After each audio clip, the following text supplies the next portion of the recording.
सबों को जय मसीह की। आइए हम प्रार्थना करेंगे।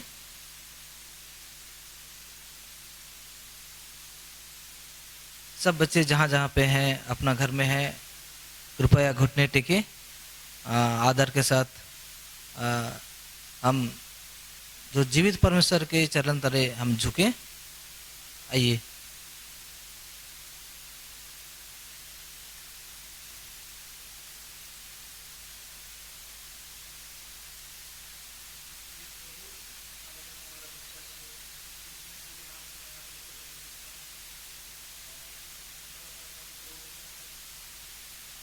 राजा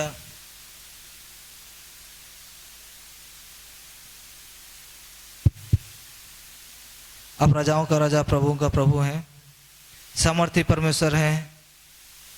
प्रभु जी पिता सर, इस सुंदर समय जो बहुतों को ये भाग नहीं मिला होगा आप हमें दिए हैं, इसलिए आपको धन्यवाद देते हैं। प्रभु जी पिता सर, आपका असीम दया, करुणा, अनुग्रह और जो भलाई आप हमारे जीवन में आप करते आए हैं और किए हैं, इसलिए आपको बहुत ऐसे से धन्यवाद देते हैं। प्रभु जी पिता सर, आप जीवित होने के कारण हमें अभी तक जीवित रखे हैं, इसलिए आपको धन्यवाद देते हैं। किस रीति से प्रभु जी पिता सर आपने हमें संसार से चुन करके आपने हमें अलग किए। आप अगर प्रभु जी हमें नहीं चुनते और आप हमें प्रभु जी पिता सर आपका प्रेम नहीं दिखाते तो हम इस संसार के लोगों के जैसे खाते पीते और मर जाते। लेकिन प्रभु जी पिता सर आपने हमें जूते को मध्य में रखे हैं और जीवित आशा दिए हैं। इस सब बातों के लिए आप धन्यवाद देते हैं। प्रभु जी पिता सर आपसे सहायता मांगते हैं। संडे स्कूल क्लास में प्रभु जी पिता सर आशीषित कर, बोलने वाला मैं नहीं परंतु प्रभु जी पिता सर बोलने वाला आप बने। आत्मा के द्वारा प्रभु जी पिता सर बल दे करके अपने बच्चों से बातें करने में सहायता कर, और प्रभु जी पिता सर मेरे को बोलने में सहायता कर। बच्चों को जो सुन रहे हैं उनको प्रभु जी पिता सर समझ की आत्मा दे। आपसे सहायता मांगते हैं ताकि प्रभु जी पिता सर आपको महिमा मिले और बच्चे आत्मिक आशीष पा सके। आपसे सहायता मांगते हैं। मांगने से बढ़कर पूरी करने वाला जीवित परमेश्वर आप हो। प्रभु जी पिता सर, इस छोटे प्रार्थना को, दीन दुआई को यीशु मसीह के नाम से रखते हैं। दया से सुन और ग्रहण कर, आमीन।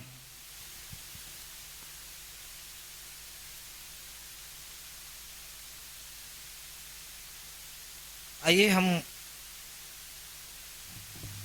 क्लास जाने से पहले कुछ संडे स्कूल का गाना गाएं।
आइए हम परमेश्वर के वचन से कहानी माध्यम से कुछ सुनेंगे।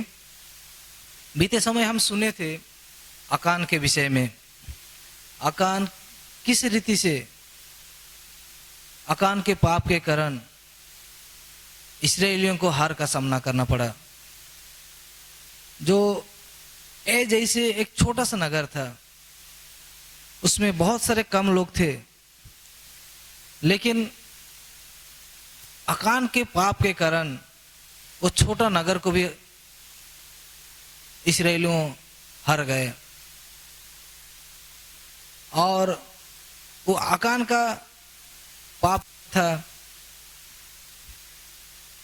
उसका लालच। जिस वस्तुओं को यरीहो नगर से जो भी सामान वहां से लूट का माल को परमेश्वर को मंदिर में समर्पण करना चाहिए, अर्पण करना चाहिए, और नहीं करके ये आकान अपने के लिए छुपा रखा था। उसका मन में लालच आ गया। लालच के कारण वो वहां से वो सामान उठा करके अपना घर में छिपा कर रखा। इसी कारण यही जैसे छोटा सा नगर उनको वहां से हार का सामना करना पड़ा। इससे पहले देखते हैं इस्राएलियों ने कितने बड़े बड़े देश को भी उन लोग जय प्राप्त किए हैं। आज हम ऐसे और एक जन का विषय में देखते हैं जो लालच के कारण किस रीति से उनको कष्ट मिलता है। लालच के आंखों के अभिलाषा के कारण बच्चों हम देखते हैं किस रीति से हम आंखों की अभिलाषा में पड़ने का कारण, या कोई चीज जरूरत से हम ज्यादा चाहते हैं। आजकल का फैशन क्या हो गया कि हम देखते हैं खाने पीने का चीज तो सभी के पास अभी प्राय मिलता है, लेकिन ये आजकल का दुनिया में देखते हैं एक मोबाइल एक फैशन हो गया है। हम देखते हैं जितने भी गरीब बच्चे हों या गरीब घर के हों, अपना मेहनत करके कमाते हैं, इतना परिश्रम करके कमाते हैं, फिर भी उनका एम रहता है क्या है, एक नया मोबाइल खरीदे। और जिसके पास ये नहीं हो नहीं पा रहा है, क्या करेगा, वो दूसरा का मोबाइल चोरी करते हैं, आंखों की अभिलाषा पड़ते हैं।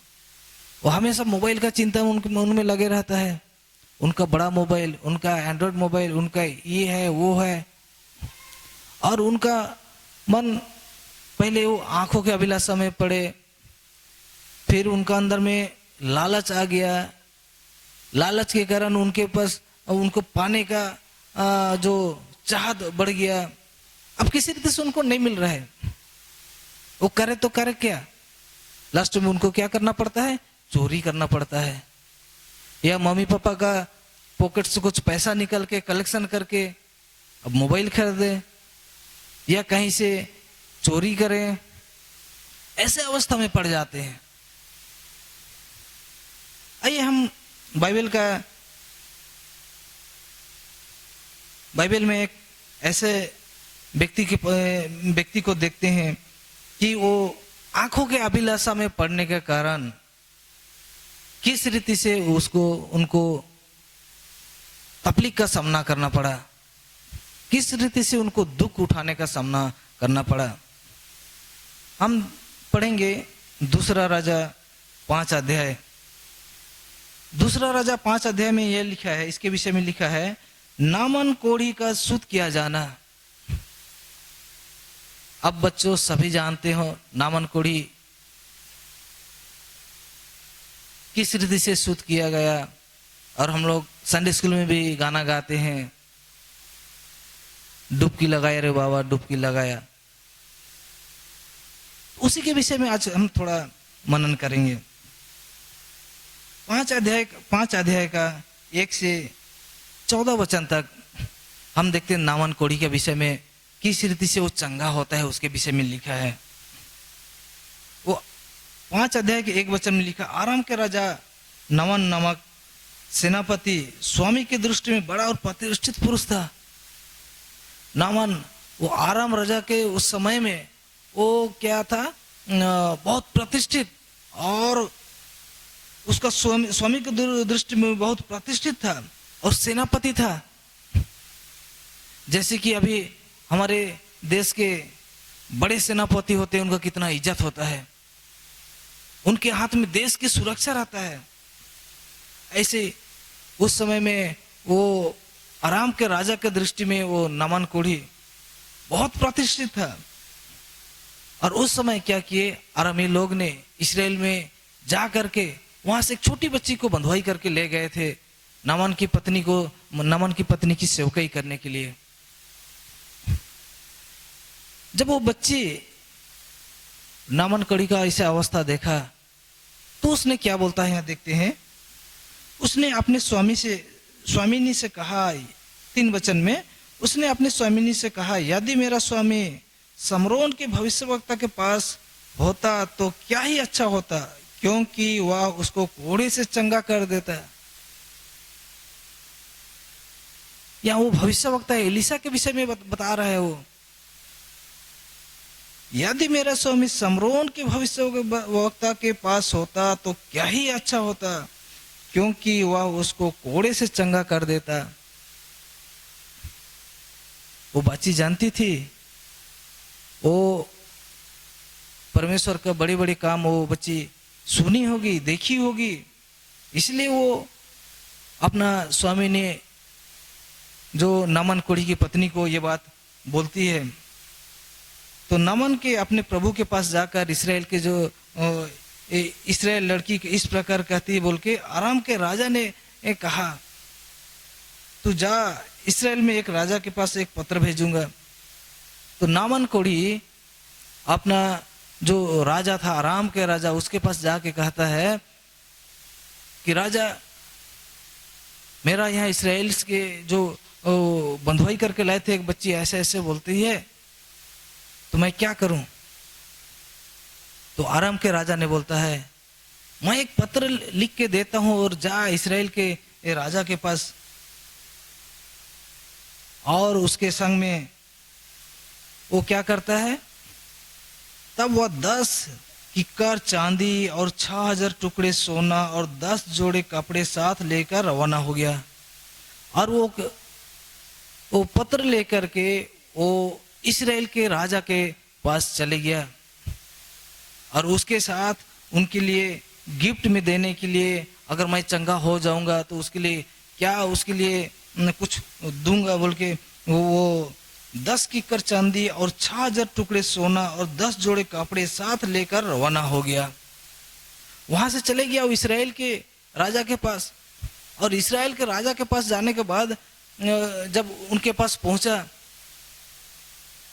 तो इस्राएल के राजा ये पत्र पा करके वो क्या बोलता है, वो गुस्सा हो गया, ये क्या मेरे से क्या झगड़ा, ये क्या आराम के राजा मेरे से क्या झगड़ा करने के लिए ऐसे चाहता है ना क्या। वो मन ही मन में सोचता है, आराम के राजा मेरे विरुद्ध में कुछ षड्यंत्र रचा है, या मेरे से झगड़ा ला करके और मेरे को ऊपर अटैक करने के लिए वो ऐसे चाह रहा है। और इस्राएल के राजा दुख में और गुस्सा में क्या किया, अपने वस्त्र को फाड़ा। 8 में देखते हैं, यह सुनकर के इस्राएल के राजा ने अपने वस्त्र फाड़ा।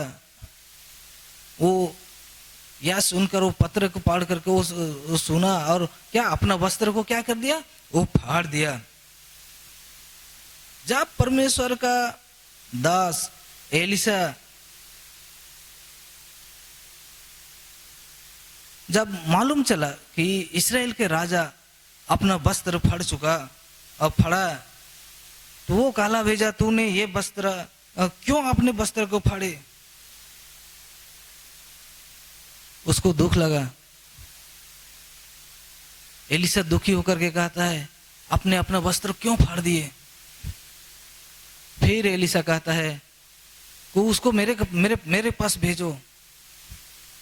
जब वो इस्राएल का राजा वो नामान कोढ़ी को एलिसा के पास भेजता है। नामान अपने दासों के साथ घोड़ों में सवार होकर के एलिसा के पास जाता है। जब एलिसा के पास पहुंचता है, एलिसा बोलता है जाओ यरदन नदी में जाकर के क्या करें, 7 बार डुबकी लगाएं। 7 बार डुबकी लगाना है। तो नामान कोढ़ी जो था वो गुस्सा में आ गया, अरे मेरा वहां क्या इतना नदी नहीं है क्या, मैं यहां ही आकर के तो डुबकी लगाऊं। कोई अगर वो मन मन में सोचता था आके मेरे लिए क्या करे, वो प्रार्थना करे या मेरा जहां पे कोढ़ है वो वहां स्पर्श करे, वो ऐसे सोचता था। लेकिन वो एलिसा भविष्यवक्ता परमेश्वर का दास वो बोलता है कि जाए और वहां से क्या करे, वो यरदन नदी पे डुबकी लगाए। तो उसके वो जब नमन कोढ़ी तो गुस्सा में आ गया, उसका जो उसके साथी थे, उसके जो दास थे, उन लोग बोले आपको तो कुछ बड़ा काम करने के लिए तो नहीं बोला है ना, है? आपको जस्ट जाके यरदन नदी में क्या करना है, खाली डुबकी लगाना है। तो इससे भी तो अगर दूसरा कुछ काम करने बोलता था इससे बड़े काम करते, लेकिन तो डुबकी लगाना है तो चलिए लगा लीजिए। जब उनका दास ने बोले क्या, वो चले गए यरदन नदी में। यरदन नदी में 7 बार जैसे डुबकी लगाए, अपना कोढ़ जो था, कोढ़ का बीमारी कितना भयानक होता है आप लोग सब जानते हो बच्चों। जो कोढ़ी होता है, जिसका कोढ़ बीमार होता है, कितना दुखी रहता है। उसका हाथ सब अंगुली से पिघल जाता है, कान सब पिघल जाता है, नाक पिघल जाता है, कितना भयंकर दिखाई देते हैं। वो कितना दुखी था। अब देखा वो क्या 7 बार डुबकी लगाने के द्वारा वो चंगा हो गया। वो खुशी से क्या करके अपना जो एलिसा ने जहां बोला था, एलिसा के घर वो चले गया। एलिसा के घर चले जाके उसको क्या बोल रहे हैं, यहां देखते हैं 15 में, दूसरा राजा 5:15 में देखते हैं, तब वो अपने सब दल बल समेत परमेश्वर के भक्त के यहाँ लौट आया। वो परमेश्वर के भक्त कौन है, या एलिसा के पास लौट आया और उसके सम्मुख खड़ा होकर कहने लगा, सुन, अब मैंने जान लिया है कि समस्त पृथ्वी में इस्राएल के छोड़ और कहीं परमेश्वर है नहीं, इसलिए अब आप अपने दास के भेंट स्वीकार करें। नामान कोढ़ी इतना उसके ऊपर कृतज्ञता हो गया और ये बोलता है कि परमेश्वर के वही, और सुन, अब मैं जान लिया है कि समस्त पृथ्वी में इस्राएल के छोड़ और कहीं परमेश्वर है नहीं। और उसको क्या किया, अपना भेंट स्वीकार करने को कहा। अपना भेंट देने के लिए क्या क्या लाया था, हम पढ़े थे 5:5 में, तब वह 10 किक्कर चांदी और 6000 टुकड़े सोना और 10 जोड़े कपड़े साथ लेकर रवाना हो गया था। 10 किक्कर चांदी, 1 किक्कर बाइबल बताती है, मैं बताते हैं कि 1 किक्कर चांदी यानी 33 केजी चांदी। यहाँ 10 किक्कर माने 330 केजी क्या चांदी लेके आया था। 6000 टुकड़े सोना, इतना, क्योंकि उसको मालूम, उसको इतना दुख था, इतना पीड़ा था उसको मैंने अंदर से, अगर मैं चंगा हो जाऊं तो उसके लिए क्या क्या कर दूं। मैंने एक ही बार ऐसा होता है ना कि हम लोग दुखी हो जाने से अगर मेरे को उसमें से छुटकारा मिल जाए तो उसको देने के लिए मैं क्या ना क्या करूं, ऐसे कुछ लगता है ना हम लोग को भी। तो जब वो कोढ़ बीमार में वो कितना परेशान था, उसको देखते हैं, वो जो एलिसा भविष्यवक्ता के लिए उस जहां से सुना था बच्ची से, तो उसके लिए वो गिफ्ट दे, अगर चंगा हो जाऊंगा तो ऐसा गिफ्ट उनके लिए दूंगा। तो इतना गिफ्ट सारे लेके आया था उनके लिए। 16 में पढ़ते हैं, यहोवा ने कहा जिसके सम्मुख में उपस्थित, फिर एलिसा ने कहा, माफ कीजिएगा, एलिसा ने कहा यहोवा जिसके सम्मुख में उपस्थित रहता हूँ उसके जीवन की शपथ मैं कुछ भेंट ना लूंगा। और जब उसने उसको बहुत विवश किया भेंट को ग्रहण करे, तब भी वह इनकार ही करता रहा। नामान कोढ़ी जब वो चंगा हो गया,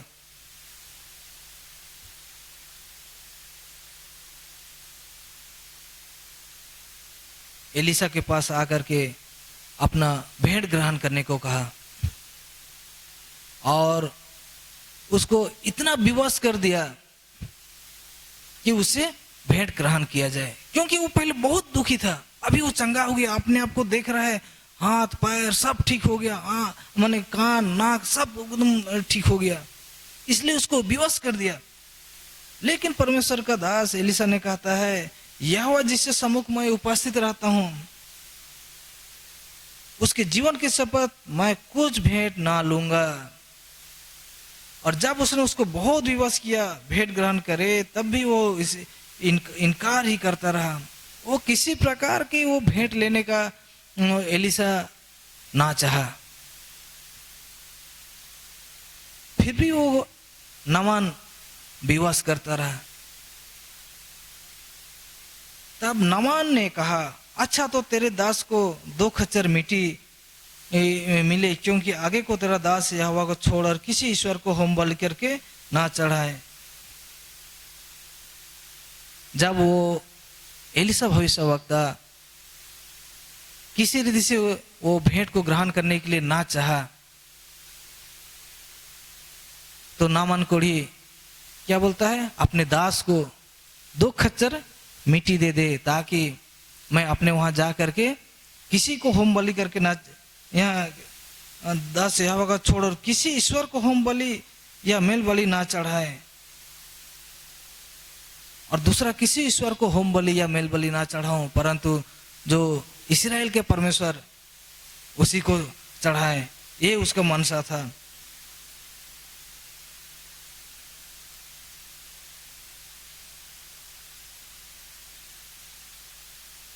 और उसके बाद क्या बोलता है, अच्छा ठीक हुआ, आप अगर भेंट ग्रहण नहीं कर रहे हैं तो मुझे क्या कुशल से विदा करें। और उसने उससे कहा कुशल से विदा हो।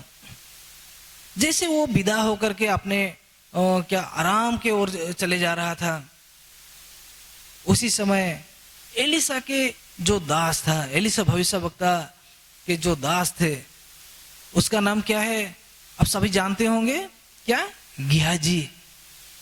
गिहाजी सुना।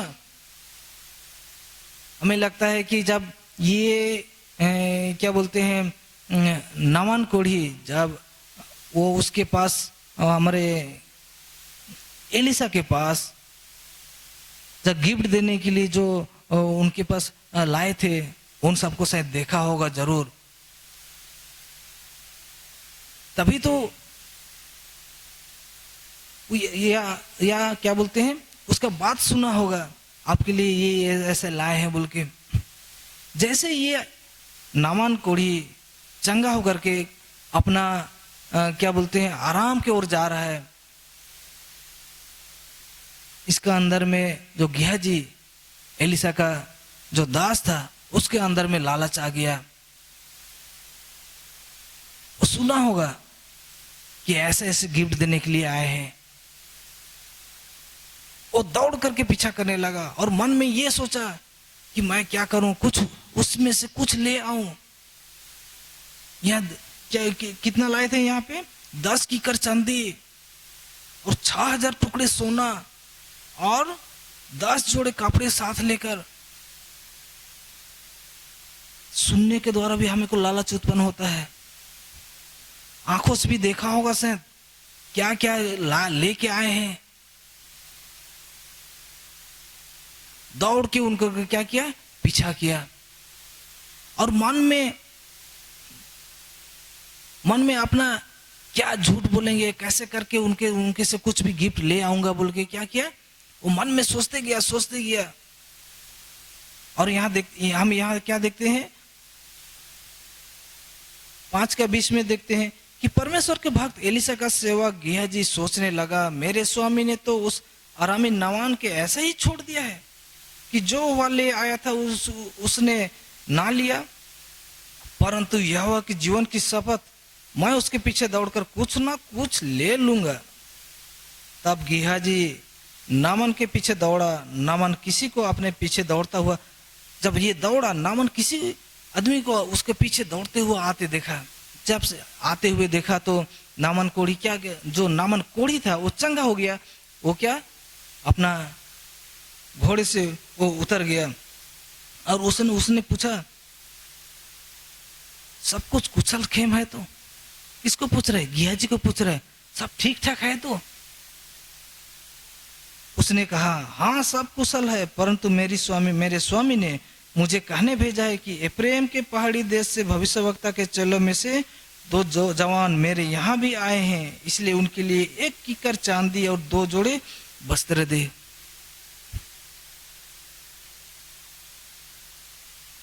प्रियो बच्चे, हम देखते हैं किस रीति से गेहाजी को आंखों के द्वारा या उस सुनने के द्वारा उसको लालच में पड़ गया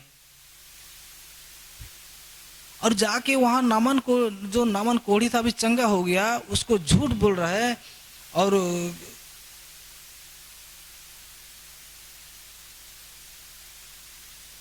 और 22 में देखते हैं झूठ बोल के क्या हो रहा है, हाँ सब कुशल है, परंतु मेरे स्वामी ने यह कहने को भेजा है कि एफ्रेम के पहाड़ी देश से भविष्यवक्ताओं को चेले में से 2 जवान मेरे पास आए हैं, इसलिए उनके लिए क्या 1 कीकर चांदी और 2 जोड़े वस्त्र दे।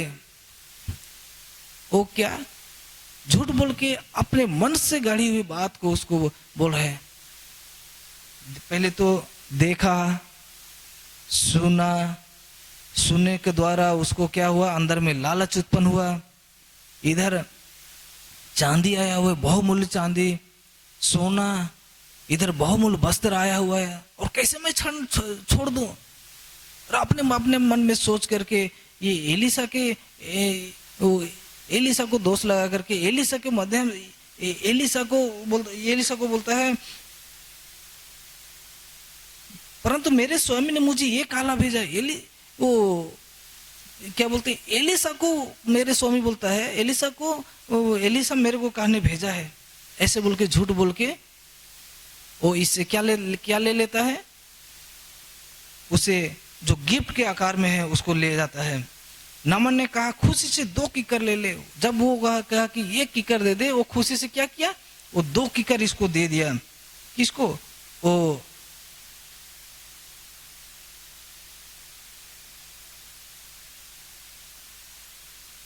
गेहाजी को 2 कीकर दे दी। एक कीकर मांगा, लेकिन वो क्या किया, 2 कीकर दे दिया। खुशी से 2 कीकर ले ले। तब उसने बहुत विनती करके 2 कीकर चांदी अलग थैले में बांधकर 2 जोड़े वस्त्र समेत अपने 2 सेवक पर लाद दिया। लालच देखने के द्वारा, सुनने के द्वारा, और दोष किसको दे रहा है? प्रभु के दास, प्रभु के जान एलिशा को दे रहा है। मेरे स्वामी ने कहला भेजा है। जब ये गेहाजी अपने दास को लेकर के चले गया और अपना घर में अपना सामान क्या किया, रख दिया। रखने के बाद वो किसके पास आ रहा है? वो एलिशा के पास आ रहा है। प्रभु के दास एलिशा क्या बोल रहा है, आप कहाँ गए थे? वो तो नहीं मैं कहीं नहीं गया था, मैं यही हूं।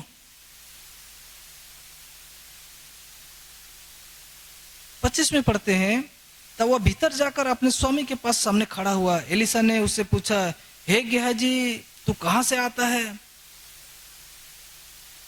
परमेश्वर के दास को मालूम हो गया और पूछ रहा है, हे गेहाजी तू कहां से आता है? उसने कहा, तेरा दास तो कहीं नहीं गया है। कितना झूठ बोल रहे हैं। जाके नामान को आराम के राजा के सेनापति, वो जो कोढ़ की बीमार में फंसे हुआ था, वो चंगा हो गया अभी, तो उसको पीछा करके वहां से क्या बोलते हैं 2 जोड़ा कपड़ा, 2 किकेल क्या चांदी लेके अपना क्या बोलते हैं दासों के साथ लेके आया और घर में रखा है। फिर बोलता है कि नहीं मैं कहीं नहीं गया हूँ। हम लोग भी ऐसे कभी कभी झूठ बोलते हैं ना, क्या कर रहा है, कहाँ गए हैं, नहीं नहीं मैं कहीं नहीं गया हूँ। कहाँ किसी के दोस्त घर में चले गए होंगे, कहीं मोबाइल में लटके होंगे, या कहीं और कुछ करते होंगे, कहीं बुरा संगत में फंसे होंगे। बेटा कहाँ गया था, बेटी कहाँ गया था, नहीं पापा मैं कहीं नहीं, यही तो यही बाहर में थी। ये भी है। वो बोलो क्या, तेरा दास कहीं नहीं गया है। तब एलिसा ने कहता है, उसने उससे कहा, जब वह पुरुष इधर उधर मुंह फेरकर तुझसे मिलने को अपने रथ पर से उतरा, तब वह पूरा हाल मुझे मालूम था। क्या यह समय चांदी या वस्त्र या जैतून या दाख की बारियों, भेड़ बकरी, गाय बैल और दास दासी लेने का है? एलिसा को मालूम हो गया है। गेहाजी को बोल रहा है क्या यह समय चांदी या वस्त्र या जैतून, दाख की बारियां, भेड़ बकरियां, गाय बैल और दास दासी लेने का है? इस कारण से नामन का कोढ़ तुझे और तेरे वंश को सदा लगे रहेगा। तब वह हिम सा श्वेत कोढ़ी होकर उसके सामने से चले गया।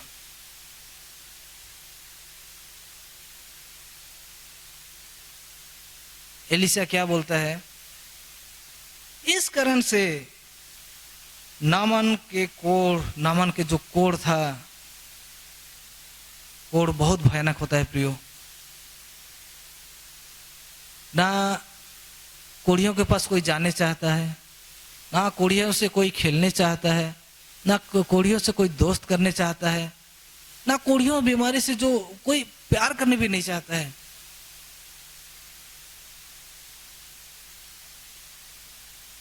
और यहां बोलता है, इस कारण से नामन का कोढ़ तुझे और तेरे वंश को सदा लगे रहेगा। इसको गेहाजी को बोल रहा है, क्योंकि वो लालच किया, फिर झूठ बोला, आंखों के अभिलाषा के में पड़ा, कानों सुनने के द्वारा उसको लालच आया, ऐसे ऐसे गिफ्ट देने आए हैं मेरे वो चंगा हो जाने के द्वारा। इस कारण वो एलिसा क्या बोलता है कि नामन कोढ़ी का जो भी कोढ़ था वो तुझे और तेरे वंश में सदा लगा रहेगा। जैसे ये बोला, वो क्या हो गया, हिम सा श्वेत कोढ़ी होकर उसके सामने से चले गया। नामान का कोढ़ उसके ऊपर चले आया, हिम सा श्वेत कोढ़ी होकर सामने से चले गया। कितना दुख।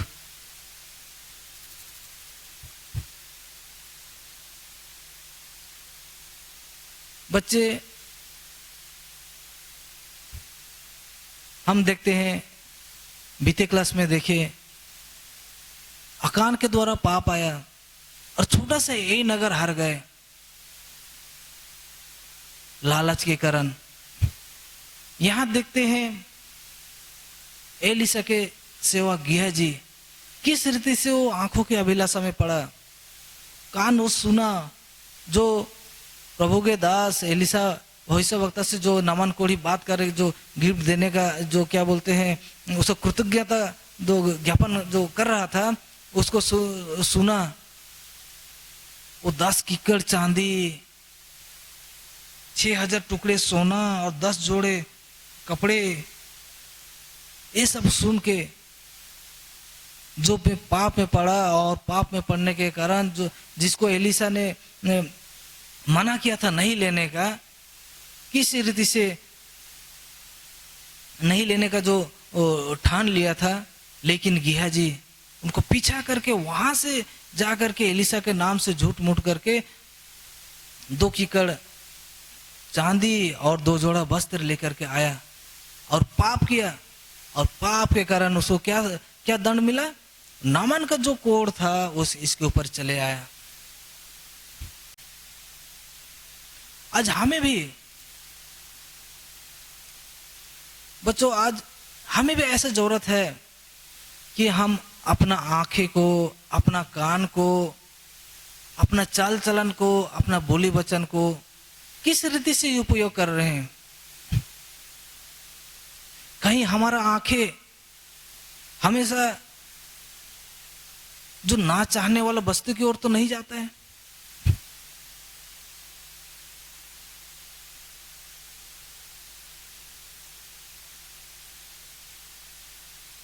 देखने के द्वारा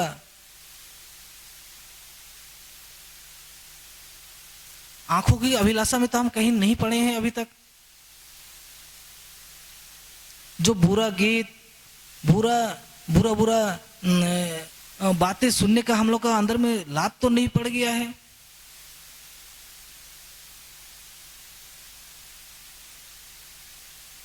आजकल का जमाना में फैशन आ गया है मोबाइल, हमेशा मोबाइल।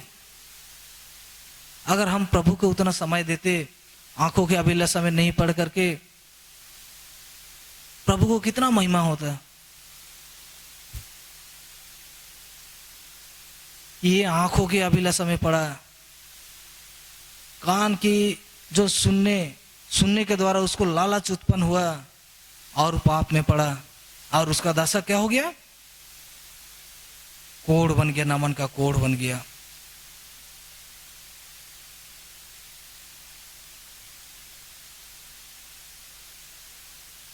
बच्चों अब हम देखते हैं मत्ती 6:22,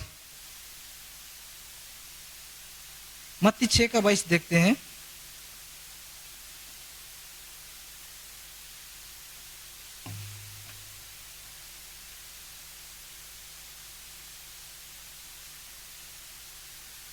मत्ती 6:22 में यह लिखता है, शरीर का दिया आंखें है, इसलिए यदि तेरी आंखें निर्मल हो तो तेरा सारा शरीर भी उजाला होगा। बच्चों अगर हमारा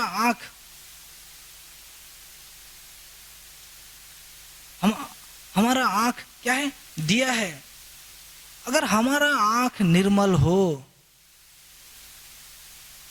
अगर हमारा आंख शुद्ध हो, तो हम किसी रीति से पाप में नहीं पड़ सकते। आंखों के द्वारा क्या हुआ? आया अभिलाषा, आया पाने की चाहत, आया किसी रीति से उसको हासिल करने के लिए वो क्या बोलते हैं, गियाजी चाहा।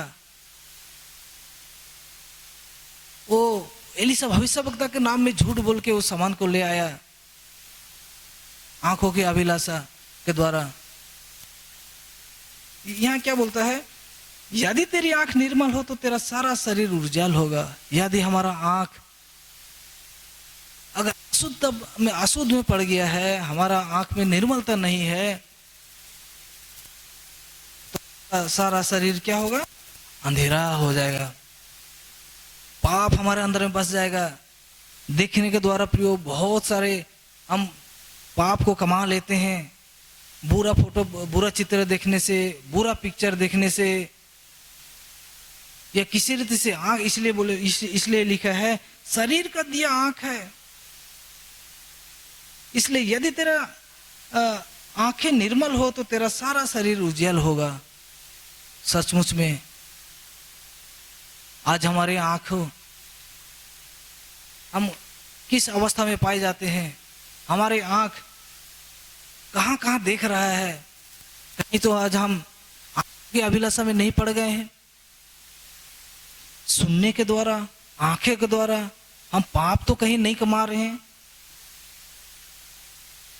और लूका में देखेंगे बच्चों, लूका 11 अध्याय,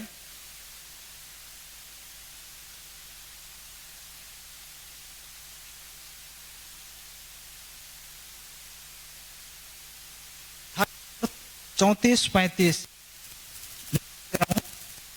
तेरे शरीर दिया तेरी आंखें हैं, इसलिए जब तेरी आंख निर्मल है तो तेरा सारा शरीर भी उज्याला है, परंतु जब वह बुरी है तो सारा शरीर भी अंधेरा है। अगर हमारे आंखें अभिलाषा, आंखों की अभिलाषा में हम पड़ गए हैं तो क्या है? यहाँ पे क्या लिखता है? परंतु जब वह बुरी है तो तेरा शरीर भी अंधेरा है। अगर हम आंखों के अभिलाषा में पड़ गए तो हमारा शरीर क्या है, पूरा अंधेरे छा गया है। और 35 में पढ़ते हैं, इसलिए चौकस रहना कि जो उजियाले तुझ में है वो अंधेर ना हो। इसलिए हमें हर एक को चौकस करना है, हर एक को चौकस रहना है कि हमारा शरीर किसी रीति से अंधेर ना हो। जो उजियाले हमें है, जो मसीह यीशु जो हमें उजियाले दिया है, वो किसी रीति से अंधेर ना हो। शैतान तो हमेशा चाहता है हमारे अंदर में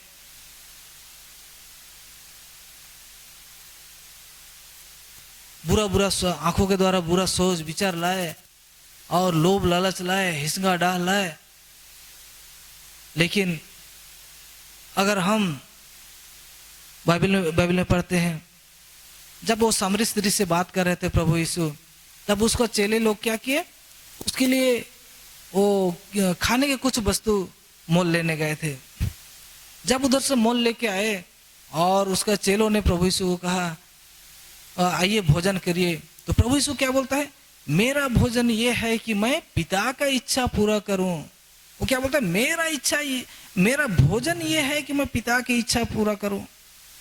अगर हम भी प्रभु यीशु अपना बोलते हैं मेरा भोजन यह है कि मैं पिता की इच्छा पूरा करूं, अगर हम पिता के इच्छा प्रभु यीशु मसीह की इच्छा को पूरा करें तो क्या होगा, हम भी ये अभिलाषा से बच सकते हैं। हम भी हमारे अंदर में जो उजियाला दिया गया है, किसी रीति से हम आंखों के द्वारा या कानों के द्वारा हम वो क्या बोलते हैं, वो कमाई ना कमाएंगे और हमारे शरीर नहीं आएगा।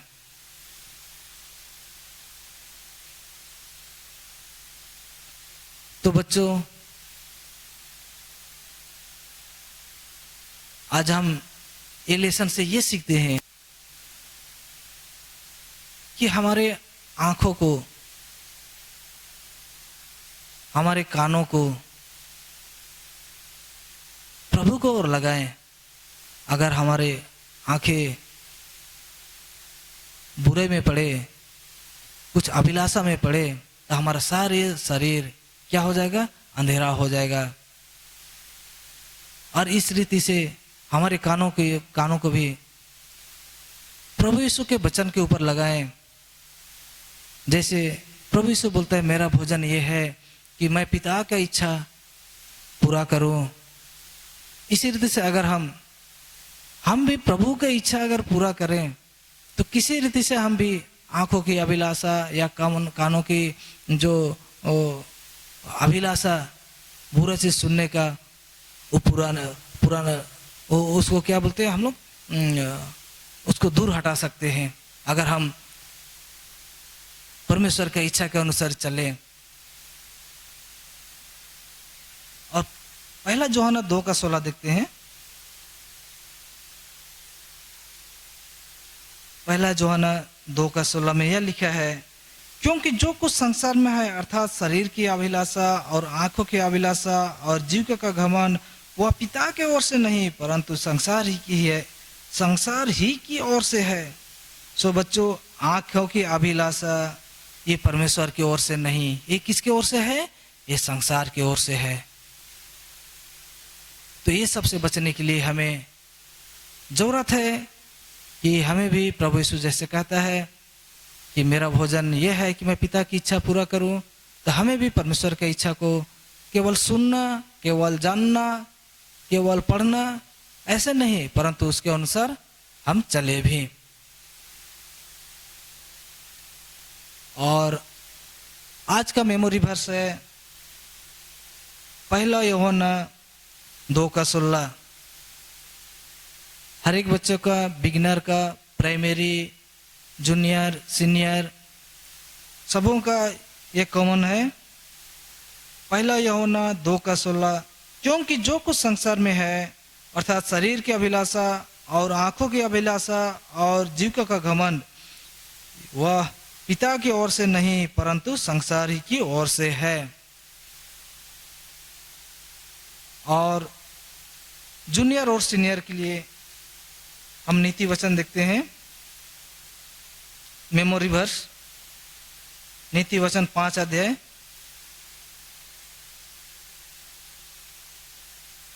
माफ कीजिएगा, नीति वचन 3 अध्याय, नीति वचन 3 अध्याय 1 से 7 तक।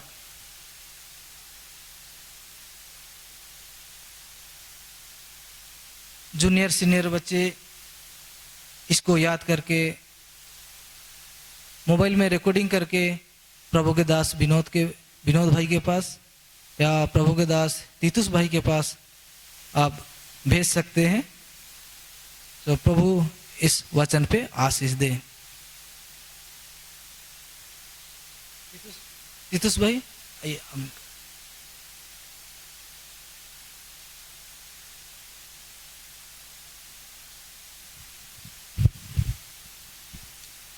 आइए हम लोग प्रार्थना करेंगे। मेरे महान प्रेमी दयालु और परमेश्वर पिता, इस समय ये जो बच्चों के प्रभु जी कहानी माध्यम से जो वचन बताया गया, धन्यवाद देते हैं प्रभु। सचमुच में पिता परमेश्वर, आपका वचन जीवित वचन है और वो ना केवल बच्चों को वरन जवानों को और प्रभु जी बड़ों को भी प्रभु जी काटता है, छांटता है और प्रभु वचन के अनुसार दिखाता है, बताता है कि किस रीति से प्रभु जी हम प्रभु के लिए प्रभु जी अपने आप को शुद्ध और प्रभु जी पवित्र करके जीवन बिता सकें। सो प्रभु धन्यवाद देते वचन के लिए। आपने अद्भुत रीति से बताया किस रीति से प्रभु जी नामान कोढ़ी प्रभु जी एक विश्वास करने के द्वारा प्रभु जी किस रीति से अद्भुत रीति से प्रभु जी उसका वो कोढ़ वो चंगा हुआ। प्रभु वो विश्वास के द्वारा प्रभु जी आज आपने हमें भी उद्धार मुक्ति छुटकारा दिया और प्रभु जी जो सनातन का कोढ़ से जो हम ग्रसित थे प्रभु, उस पाप में प्रभु जी कोढ़ से प्रभु जी आपने हमें बचा लिया। धन्यवाद देते हैं प्रभु। और प्रभु जी इस रीति से आपने बताया प्रभु जी किस रीति से ओ प्रभु के दास भविष्यवक्ता एलिशा वो किस रीति से प्रभु ओ नामान जो प्रभु जी कोढ़ से चंगा हुआ था, उसके दिए हुए उपहार को उसने इनकार किया प्रभु जी। वो परमेश्वर से रिवार्ड पाना चाहता था और उससे परमेश्वर ने उसे जो भी दान दिया प्रभु जी उसने उसे स्वीकार किया, परंतु किसी मनुष्य से किसी प्रकार का दान का लालच भी नहीं किया और न प्रभु जी उसको रखा।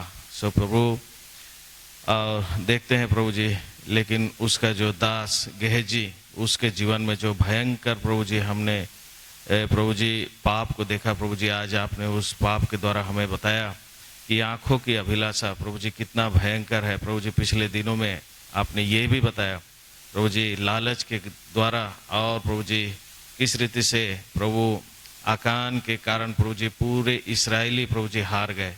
एक छोटा सा शहर प्रभु जी ऐसे हार गए, कितना बड़ा इस्राएलियों के मध्य में नुकसान हुआ। और प्रभु जी आज आपने ये गेहजी के जीवन से दिखाया कि प्रभु जी किस रीति से उसके अंदर में एक प्रभु जी देखने के कारण और सुनने के कारण प्रभु जी किस रीति से उसके अंदर में वो प्रभु जी पाप आया और प्रभु जी आंखों की अभिलाषा। ये प्रभु जी कितना भयंकर बात है आपने दिखाया प्रभु। और जिसके कारण प्रभु जी ना केवल प्रभु जी गेहजी को परंतु वचन में लिखा है कि उसके पूरे घराने को और सदा तक प्रभु जी वो प्रभु जी कोढ़ का बीमार प्रभु जी उसके पूरे घराने के लिए प्रभु जी वो ले लिया। कितना भयंकर प्रभु जी परमेश्वर का प्रभु जी कोप है प्रभु जी आपने दिखाया। सो प्रभु हम भी अपने आप को वचन के अनुसार दीन और नम्र करते हुए क्षमा मांगते हुए आते हैं प्रभु जी। हमारे अंदर में भी जहाँ कहीं भी प्रभु जी इस रीति से प्रभु जी आंखों के अभिलाषा जीविका के घमंड के विषय में भी आपने बताया, अगर हमारे अंदर में पाया गया प्रभु जी क्षमा कर दे प्रभु। हमारे बच्चों को भी प्रभु जी वचन के द्वारा बातें कर उन्हें कायल कर प्रभु जी और प्रभु जी आंखों की अभिलाषा और उसके द्वारा जो प्रभु जी भयंकर परमेश्वर का दंड जो अपने व्यक्तिगत जीवन में और फिर पारिवारिक जीवन में भी जो आता है प्रभु जी, इन सभी चीज़ों को और फिर मंडली में भी आता है। सो प्रभु जी इन सभी चीज़ों से प्रभु जी सभी को बचने के लिए प्रभु जी सहायता मदद करे प्रार्थना करते हैं। सो पिता परमेश्वर, और आपने किस रीति से बताया कि जो एलिशा जो था प्रभु जी उसके प्रभु जी एक वो परमेश्वर का दास था, उसका आदर जिस तरह से उसको करना चाहिए था प्रभु जी वो भी करने में चूक गया। सो प्रभु हमें आज आपने एक प्रभु का दास को दिया है, सो प्रभु हमें भी उस रीति से प्रभु जी उनको आदर और बड़े को भी आदर करना, जो हमारे कलीसिया में बड़े प्राचीन हैं उनको भी। सो प्रभु जी जो सारे कहानी के द्वारा बताया, धन्यवाद देते हैं। सो प्रभु इस कहानी के द्वारा जो वचन आपने बच्चों को बताया है, सो पिता परमेश्वर सारे बच्चे इसको सुनकर प्रभु जी हर एक के अंदर में प्रभु जी किसी भी प्रकार का बुराई या किसी भी रीति से जुड़े हुए हैं, सो प्रभु जी हर एक को प्रभु जी आप छुड़ाइए और प्रभु जी आपके नाम के महिमा के लिए हर एक को जीने के लिए प्रभु जी खड़ा करें। सो वचन के लिए धन्यवाद देते हैं। और आज तक आपने प्रभु जी लॉकडाउन के मध्य में भी प्रभु जी सारे बच्चों को आपने भला चंगा रखा है, और आने वाले दिनों में भी जो भी सेवा होने वाली है प्रभु जी आप ही सहायता मदद करें।